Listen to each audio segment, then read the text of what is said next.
This episode will be a little different, in that I'll be taking you on a mine tour deep underground in Virginia City.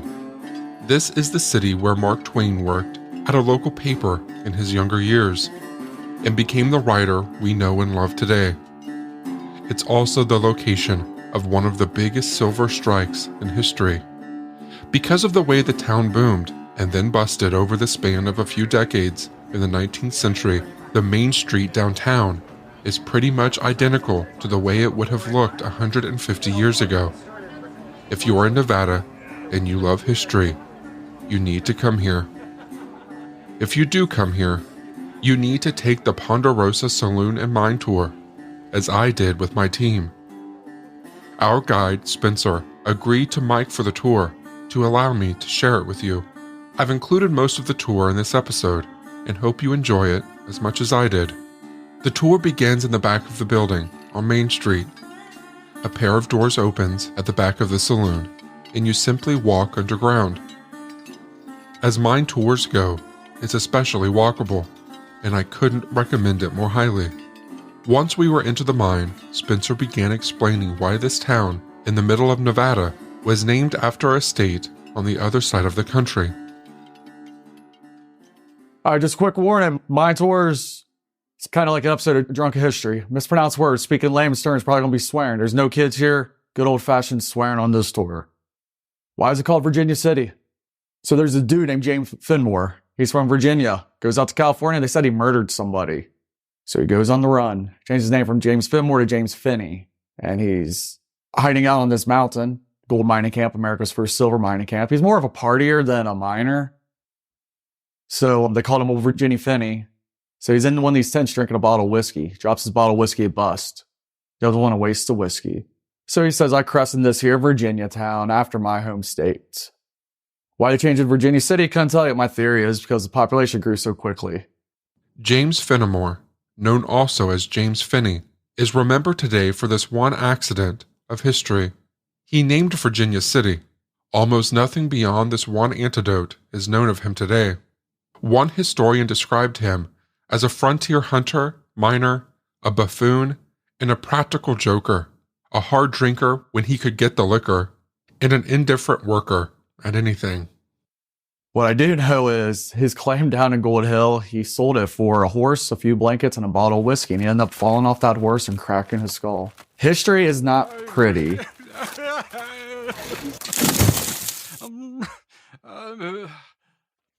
When he took that fall, Old Finney was riding drunk through Dayton, Nevada. One day later, he died and was buried downtown.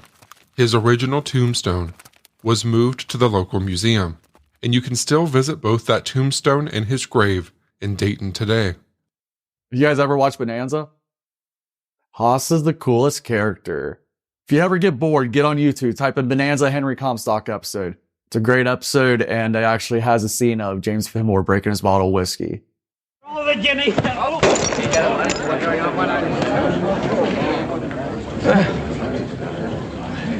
Just so it won't be a total loss, I hereby baptize this place Virginia! That's not the way to do it, boys! Oh, shut up, you old No, this is going to be a great place someday. Fortunes will be made here. We'll make fortunes so great we're going to need help counting our money. So it ought to have a fitting name. Shouldn't just call it Virginia. We ought to call it, Virginia City!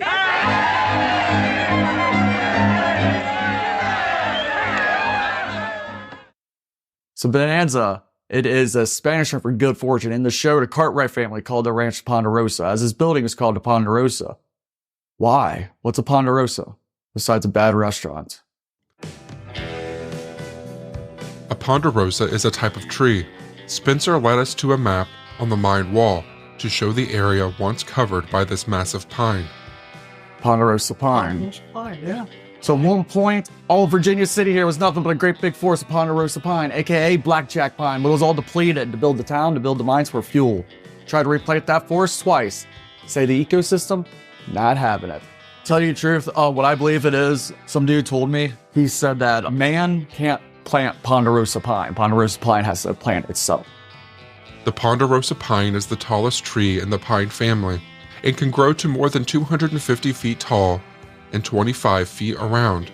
We encountered forests full of these trees a few days later in the Crater Lake National Park and discussed them in more detail in that episode. Done with that map. That map is stupid. Cool map is over here. Look at Virginia City cut in half like our ant farm. This is what's under us. Over 700 miles of tunnels. That is bigger than the catacombs of Paris. 800 million board feet of timber to build it. What kind of timber? Ponderosa pine. Yes, there was so much ponderosa pine being cut due to all the sawdust and tree sap. It killed all the fish in the Carson River. And in Lake Tahoe. That's a lot of sawdust and sap, y'all. It's pretty amazing to think of natural substances like sap and sawdust in quantities so large that they pollute like toxic chemicals.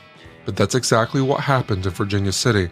When the mines were built, the fish of the Carson River and Lake Tahoe were completely wiped out due to this relatively natural form of pollution. We located in Belcher Mine, about to go 300 feet in the mountain, 48 feet under the surface. Here I want to point out the wall. If that wall did not exist, we would go back another 200 feet, then whoa, 550 feet below surface. And actually, when they make these diagrams, they just make them go straight down because it's easier to explain to tourists like that. But they're like, it doesn't go straight down, it goes more like this. As he explains this, Spencer is tracing a back and forth pattern with his finger on the map, demonstrating the zigzag structures of the shafts to limit how far a miner could fall at one time.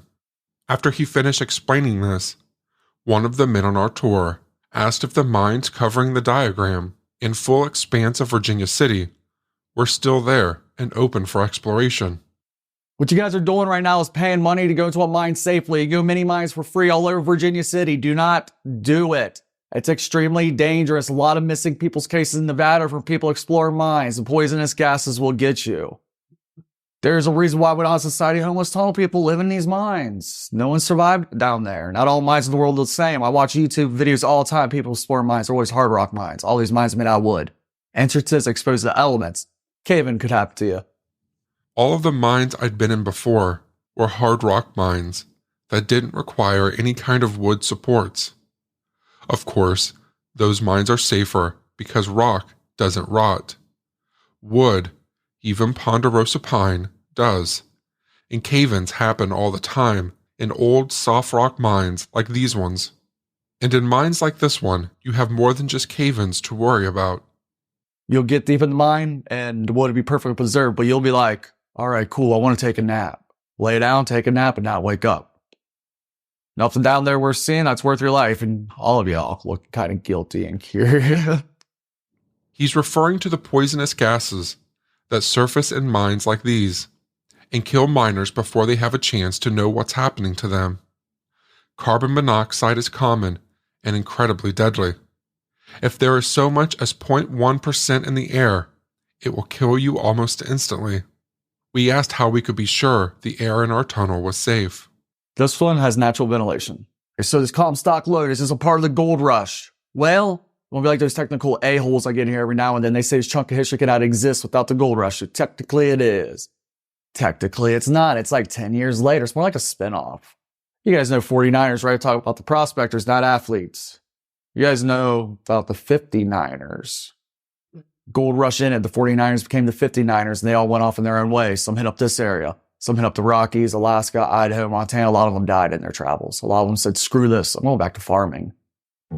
Two of them that ended up here, they were also scientists. They were the Gross brothers. They took a great interest in this area. Unfortunately, one was mine. He got pickaxe through his foot. He died of an infection. His brother said, hey, that's not going to stop me. I need to get out to Sacramento.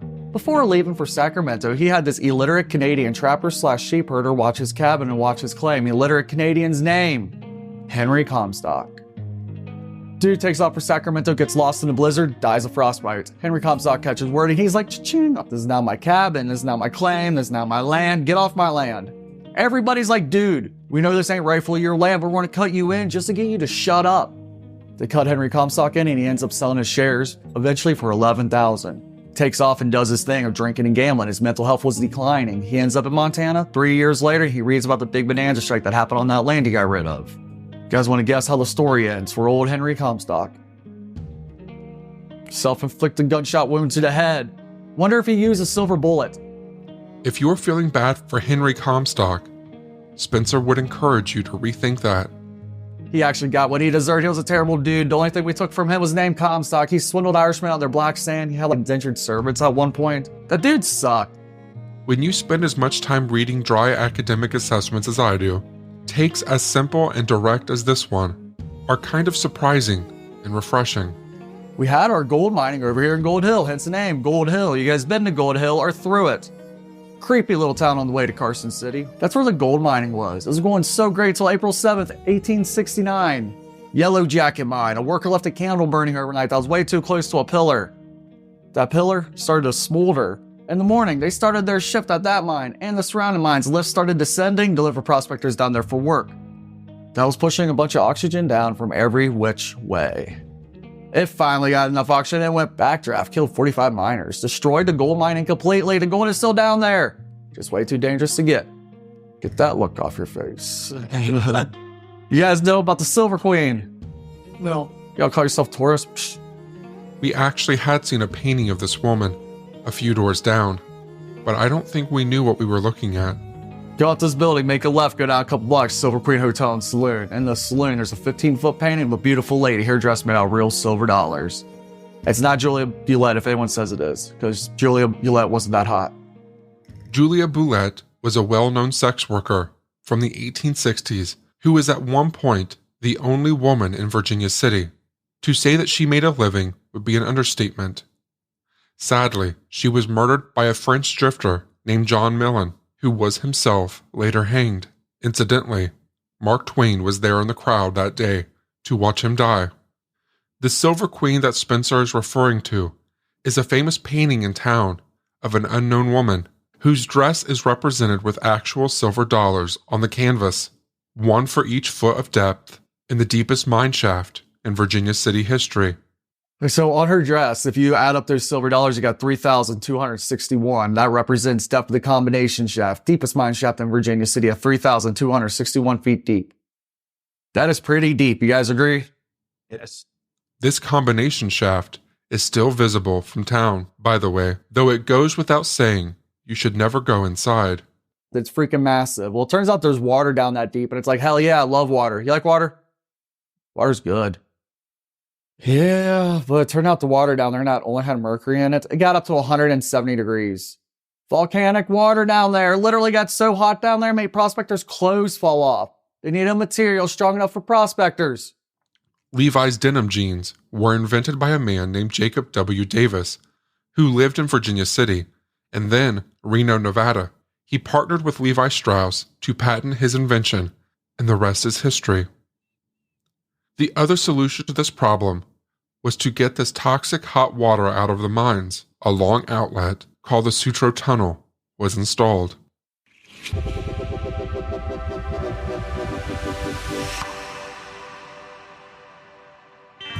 You're listening to Hometown History.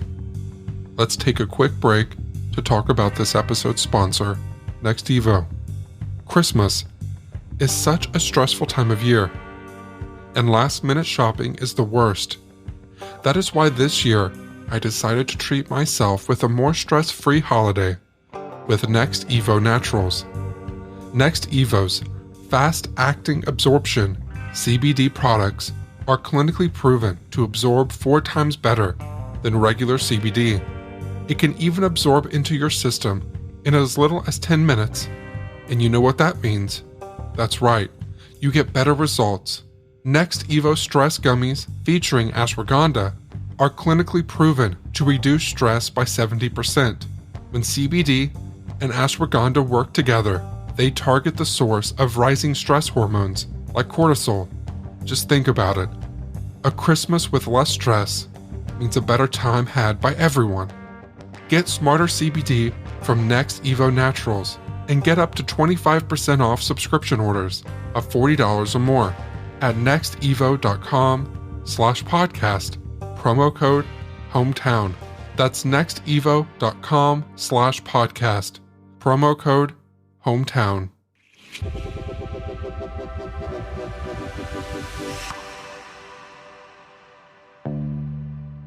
The Sutro Tunnel was put in to expel this unwanted hot water out of the mines and into the Carson River. That's why it's so polluted. This tunnel lays at 1,137 feet below us.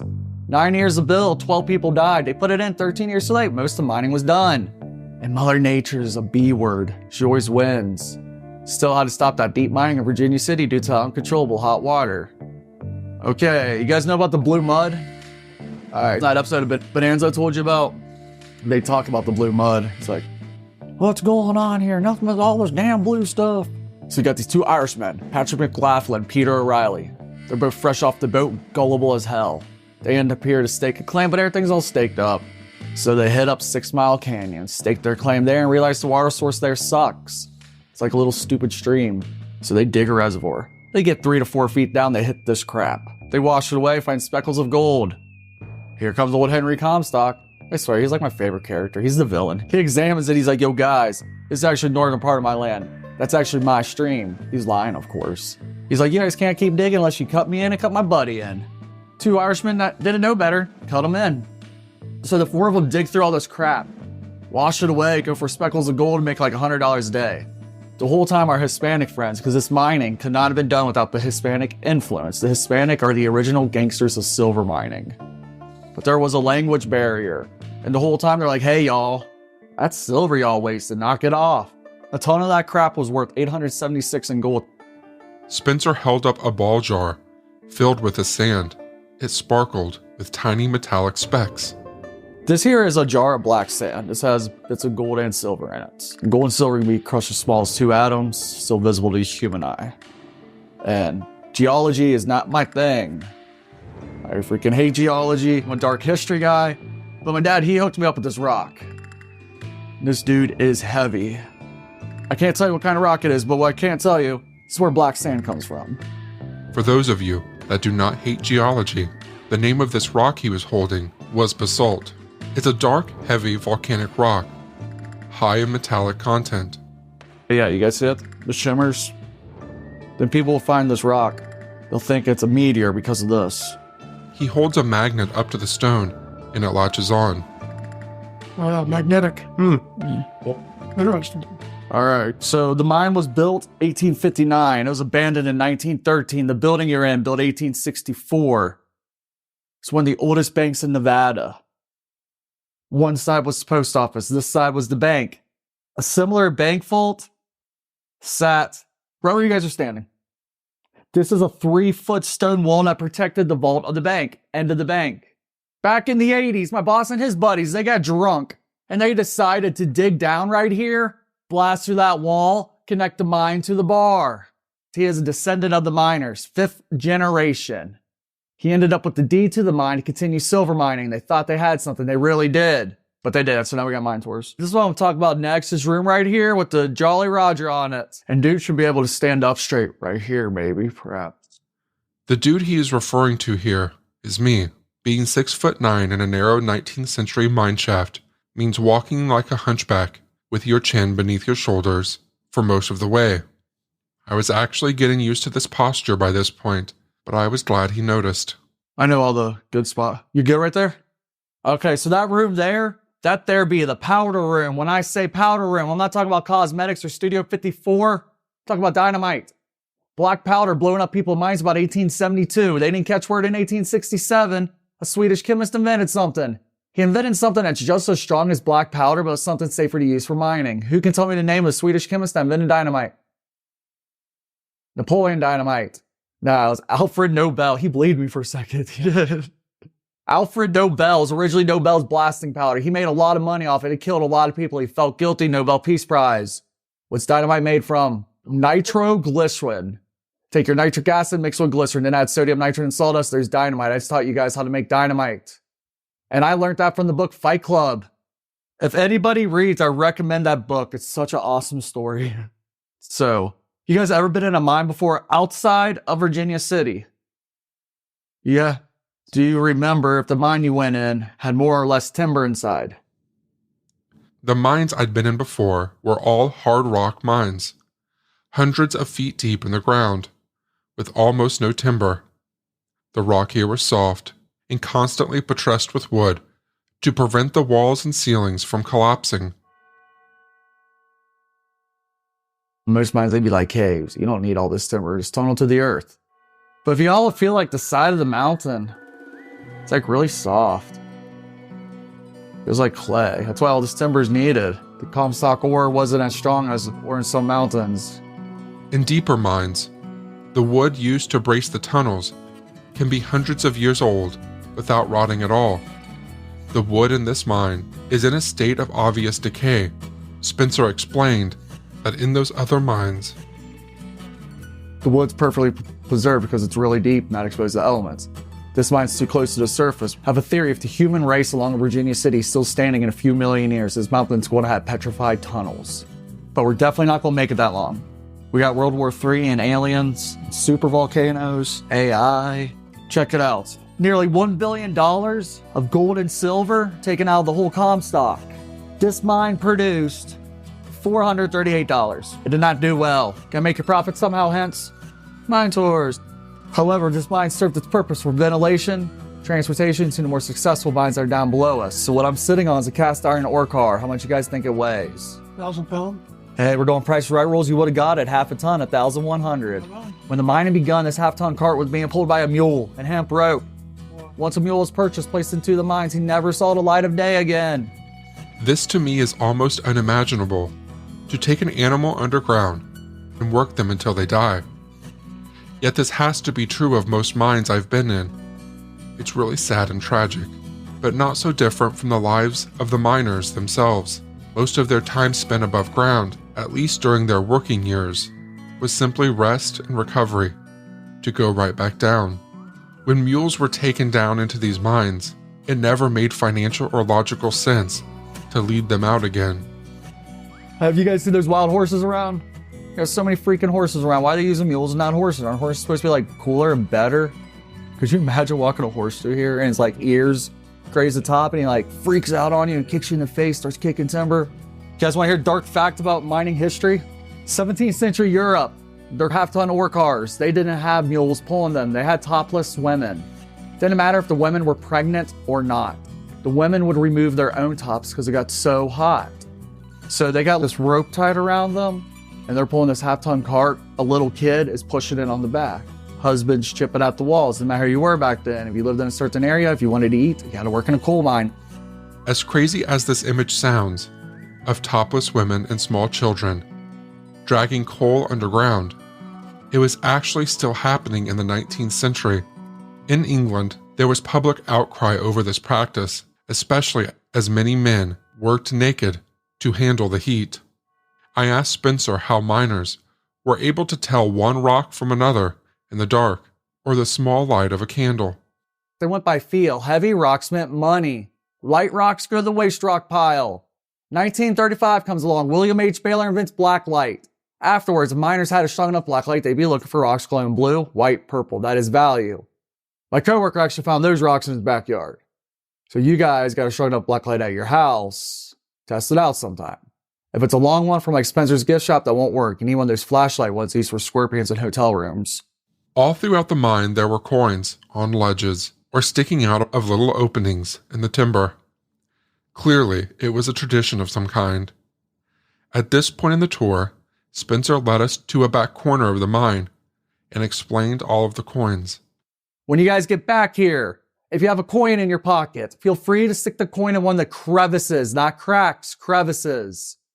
This is how you leave your market in the mine. Like a piece of you will always be in the mine without you being a jerk and vandalizing. It also pays your respect to the miners. And it is an offering to the Tommyknockers. Tommyknockers. Before it was a novel by Stephen King about aliens, it was Cornwall, England's version of the leprechaun. They're mine dwellers. Some people say they're evil. So when you hear a knocking noise, they say it's like trying to lure you into the mine so something bad happens to you. Fall, cave in, whatnot. I personally believe the other theory, that the deceased miners become Tommyknockers, and yet they're very, very mischievous, but when you hear a knocking, they're trying to warn you. I wanted to be clear on which he had asked us to use, cracks or crevices, to place our coins. Crevice between two boards, because that actually helps the mine. By sticking them in the cracks, it really hurts the mine. That's why you'll see duct tape up in random spots. And oh yeah, I forgot to tell you guys the ending. Remember that story I told you about the blue mud and the two Irishmen? You guys remember that? Alright, so You know how the story ends for Henry Comstock's suicide. With the two Irishmen, Patrick McLaughlin, he sold his shares for like 1,000 and ended up becoming a cook for the miners, dies a bum. Peter O'Reilly held out and made thousands and thousands and like thousands, but he couldn't enjoy it because he started hearing voices. The voices were saying to go out to Tonopah, Nevada and dig. There's going to be another strike. Keeps hearing the voices. He keeps listening to them and ends up dying in a mental institution in California. All right, you guys want to come this way? And dude, there's going to be a spot back here, man, that you'll be able to stretch out. It's going to get really low, but then it opens back up. All right, man? He's talking to me again. Around the corner, a ladder appears in a zigzag pattern above us, in an open area that allows me to straighten my back for a while. What's your name, sir? Shane, prospector number 1. What's your name? Brett. Brent, prospector number 2. So Brent and Shane. Are you guys nyctophobic? Nyctophobic. That translates to fear of the night. That's a fancy word for fear of the... It's about to get really dark, y'all. But it's cool. We got plenty of light right here.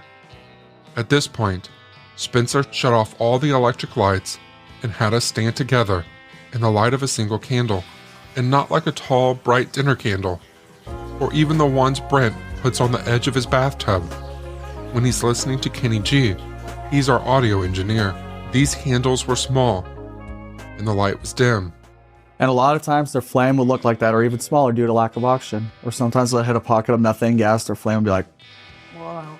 So we got Brent and Shane. The year is 1860. I did not say it was 1871. That's when the pneumatic drill was invented here in Virginia City. No, I said 1860, y'all. Got our two prospectors. This is their light. What will be the tools for mining in 1860?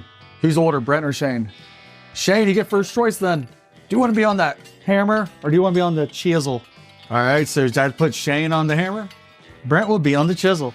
While Shane's hitting that chisel that Brent's holding, Brent will be rotating the chisel. Shane would accidentally miss, hit Brent with the hammer. It's cool. Because they will switch off. Brent will get his revenge. And I'm sure that happened a lot too. Not only was it dark, like I was saying before, but check this out, y'all. Here's the universal symbol to not swing the hammer. Just a thumb on the top. I figured that'd do their thumb because their whole hand could got their hand in pad. Like, they were also pretty drunk. Water was scarce at the time. Whiskey, 25 cents a bottle, 5 cents a shot. Catch 22, alcohol dehydrates you.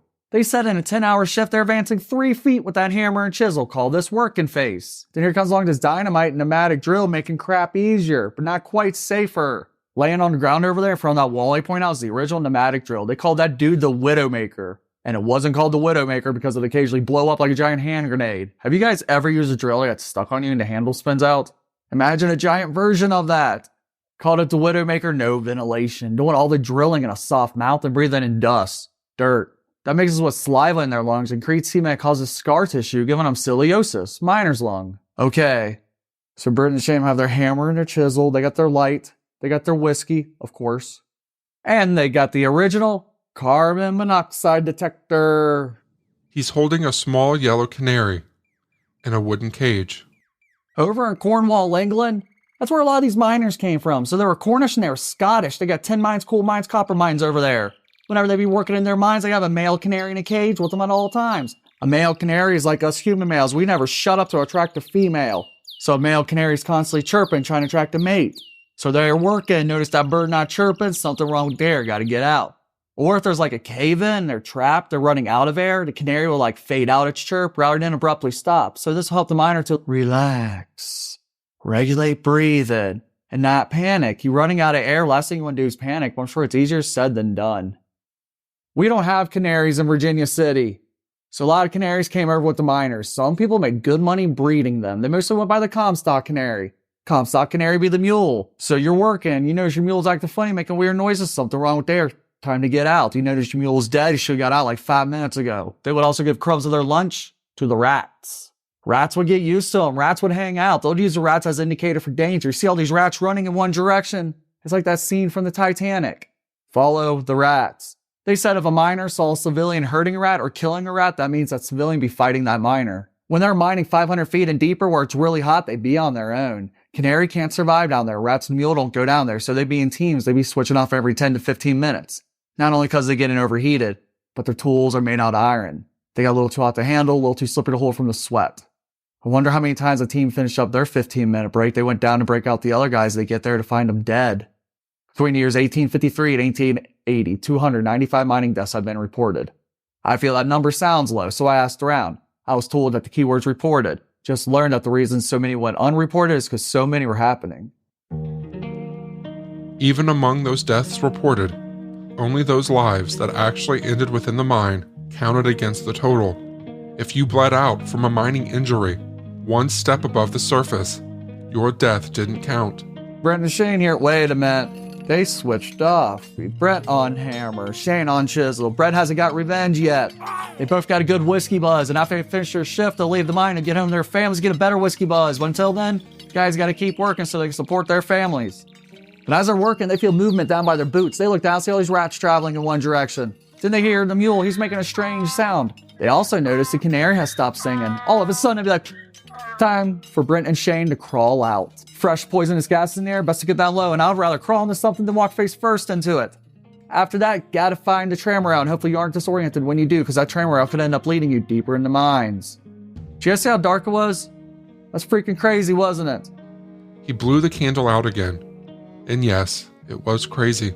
You don't realize how dark can be until the nearest light is 100 feet above you on the surface. Check it out. You take your hand, put it 1 inch in front of your face, wave it 100 times, you can't see it. Check it out, guys. I got him. I made him do John Cena.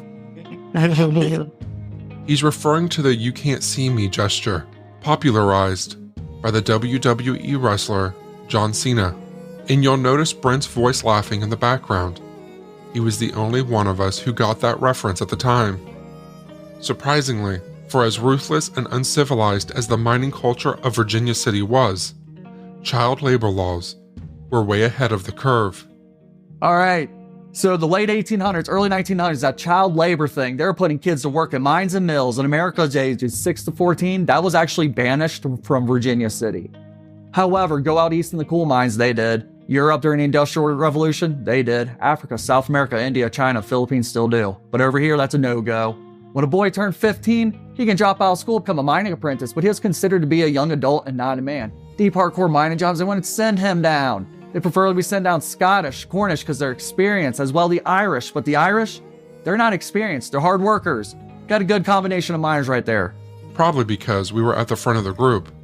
Spencer chose to use Brent and I for another history lesson.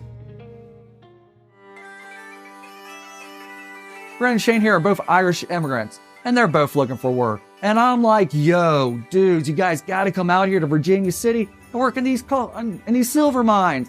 Man, there's this union. That union's freaking awesome. An average miner gets paid 80 cents a day. Well, guess what? The minimum wage in Virginia City is $4 a day. $4 a day? That's like the world's highest salary. Only stupid people turn that down.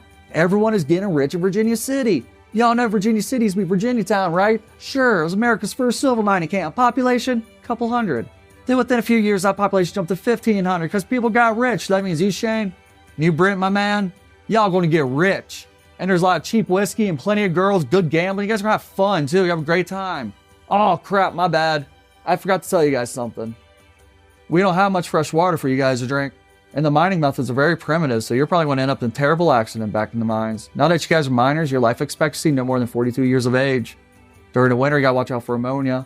That's bad for your lungs. Scoliosis, miner's lung, that'll get you. Carbon dioxide, totally. Cave-ins, VD as well. If you guys by any chance are the lucky ones, and you both actually do survive everything, alcoholism, cirrhosis of the liver will finally get you in the end. The average miner drank 2 pints of whiskey a day. Mark Twain had 2 sayings. One was, in Virginia City, whiskey is for drinking, water is for fighting. And the other one is, Virginia City doesn't have a town drunk, it has a drunk town. That's true, it's still like that. Best bar in town, Silver Dollar. Check her out.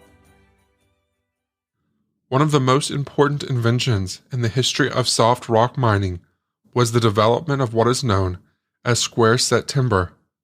Think giant Lincoln logs that interlock in a honeycomb pattern.